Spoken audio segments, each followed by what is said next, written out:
Hello. It doesn't matter who I am, but I wanted to talk because I need to talk.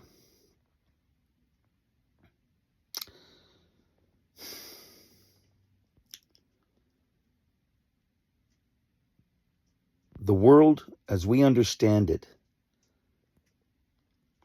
has transformed in the last 70 to 80 years. And the reason why I specifically pick 70 to 80 years is because, of course, I'm referring to a particular point in history in our past where I can pretty much guarantee that it started.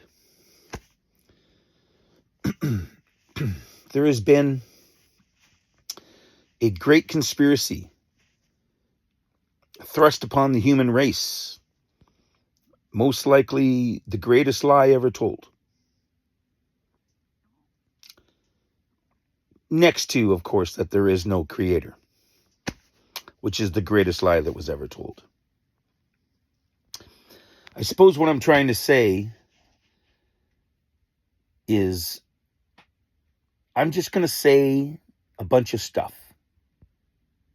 And it's going to sound like I'm nuts. And that's good. It's unimportant to me whether you believe me or not. Whether you want to criticize me or not, call me names or not. I've been on a journey for 5 years. I don't know where to look with this stupid camera because I don't do this stuff. I live completely off grid with no utilities. I don't make money. I grow my own food. I raise my own animals. I cut my own wood. Speaking of which, I should add some wood to my fire right now. Anyway, it's the middle of winter right now in northern Alberta.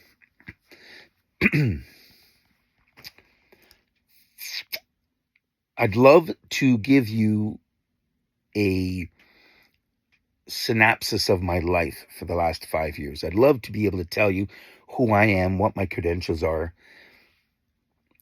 But it doesn't matter. I've discovered that people will do their own research, and regardless of whether you supply people with facts and truth, it matters not.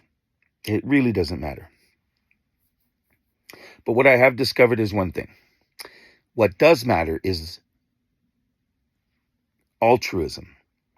What matters is I care enough to invest in another person, to share something of import.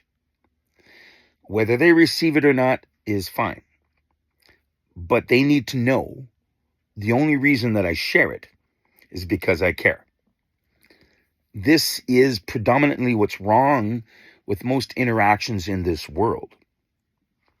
If I show someone that I care enough to share something really intimate with them, they can respond two ways. One, they respond in a way that they receive it and they're appreciative. And they will research it and think about it. The second way is most people are selfish, unfortunately. And most people will project their own insecurities, A, or B, own narcissism, A, or C, selfishness on another person, which means, of course, that they will believe the other person is trying to trick them or want something from them, which is unfortunate because that stops a lot of narrative, stops a lot of conversation, stops a lot of dialogue. Okay, why all this preamble?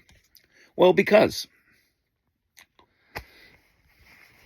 it's important that you understand that we live in a world that doesn't like truth. Our world is consistently and dramatically becoming less ethical and less moral. and less true. People would rather believe a lie than truth. Why? Because the lie makes them comfortable.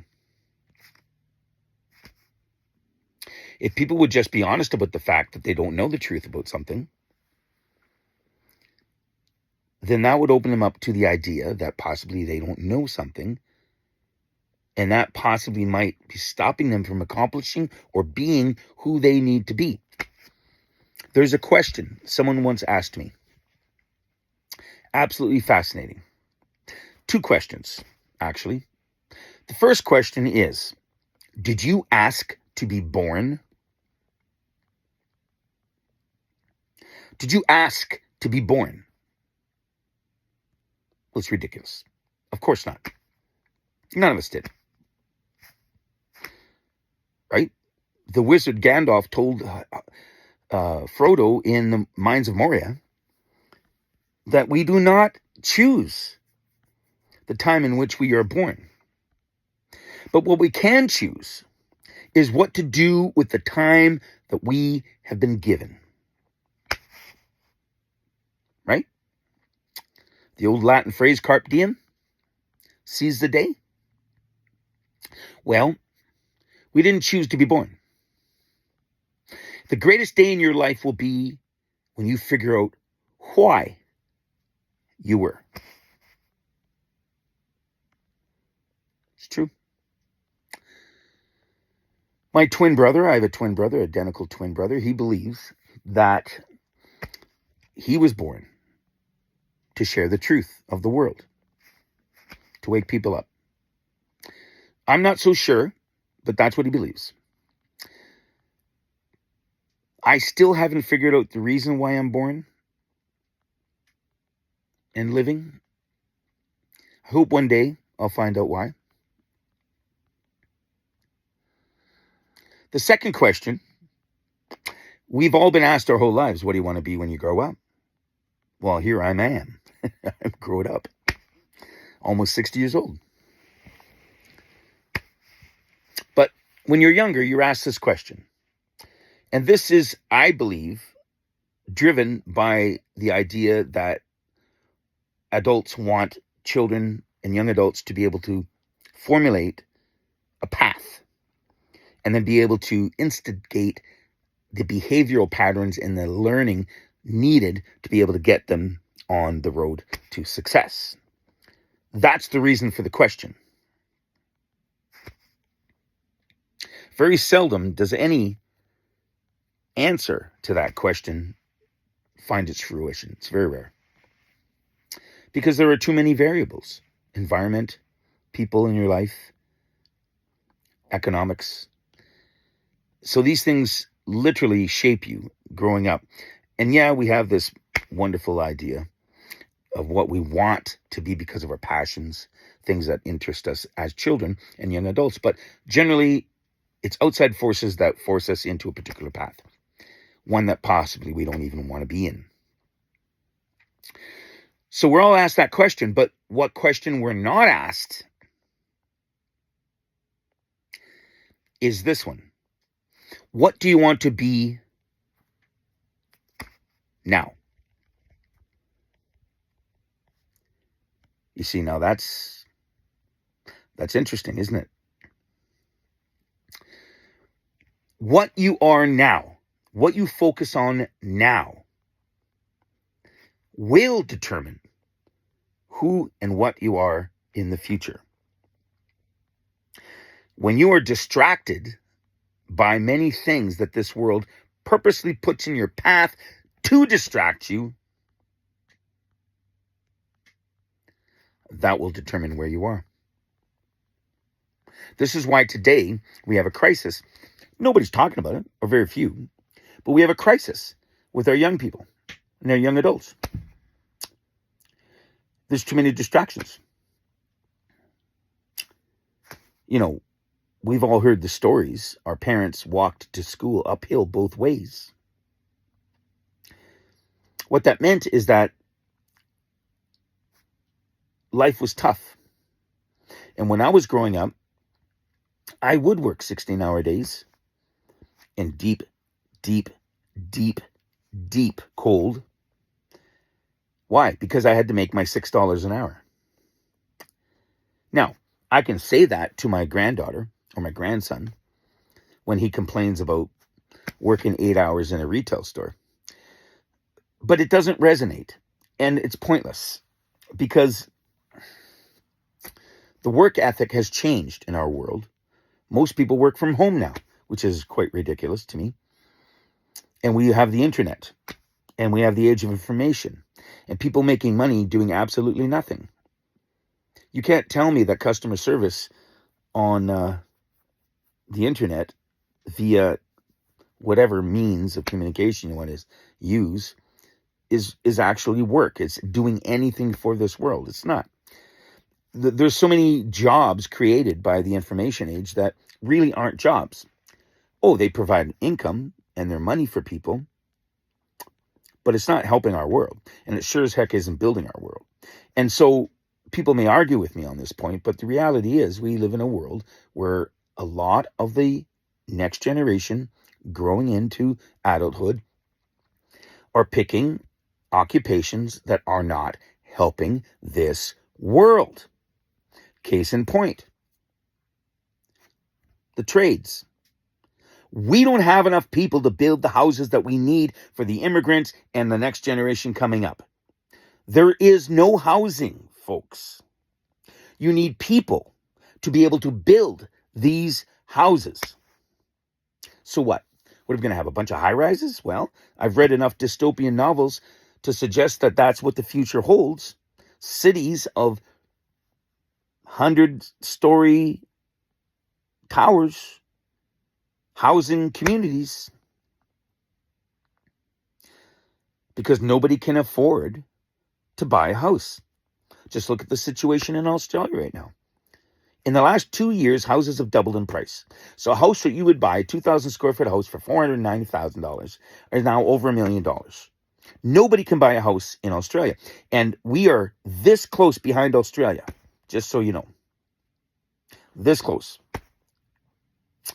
So what is all this preamble all about? This video is getting long. Well,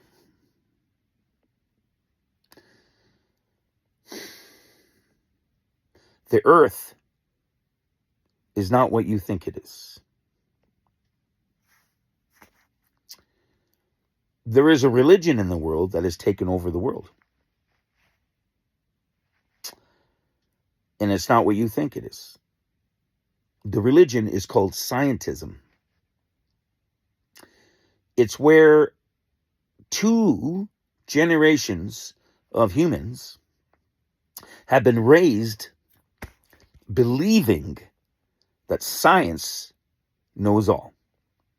And we have been indoctrinated and programmed with propaganda purposely chosen to educate us to a level of dumbness and a level of indifference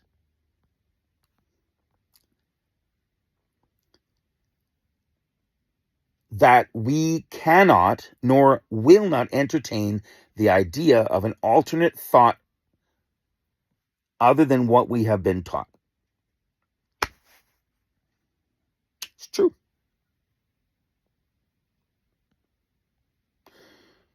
The earth is not what we think it is. Okay, what is the earth? We do not live on a spinning globe traveling around the sun. We do not. So, why is this important, Dan? Well, its reasons important is because if we don't live on a spinning ball that started with a big bang that travels around a burning sun, providing life for its inhabitants, then what do we live on?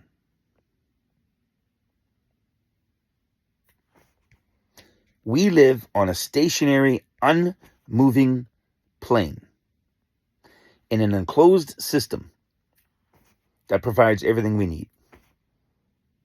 This was a created system, not an accidental system, but a created system.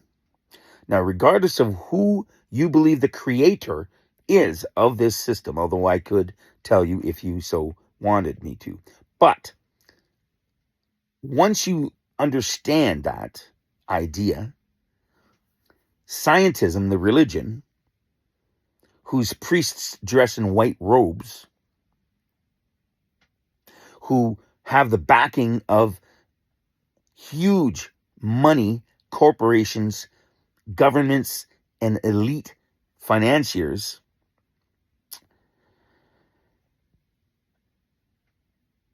it changes things. Because once you understand it, all of those people I just mentioned lose their power over you. They do. And if it is true what I just said, then that means there must be a time in the next little while that you have to come to grips with, reconcile with the idea that you're not an accident and that you're important and that there's a creator that made you.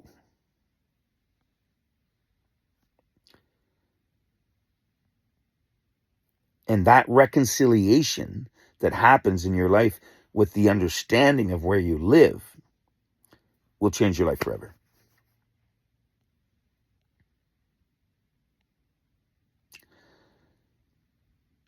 If you put me in a room, and this is a bit of my ego talking, but if you put me in a room with 3 of the greatest physicists, astronomers, scientists of some order, put me in the room with the greatest minds that ever lived, I'd destroy them utterly and completely.